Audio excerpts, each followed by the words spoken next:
Моята разходка из Фамагуста, старото пристанище с крепостните стени на града, и приближава се към тази прекрасна църква, катедрала ли било, или по-скоро някакво абатство.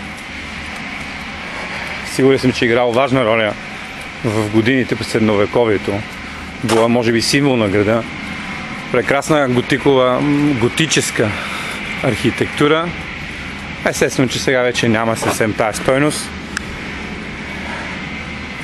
Но въпреки всичко е един прекрасен паметник на културата.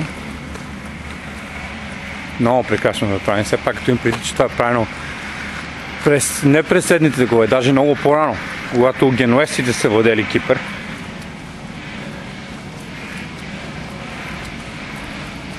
Наистина е прекрасно.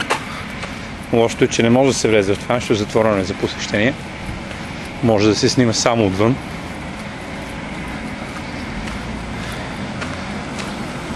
Абатството в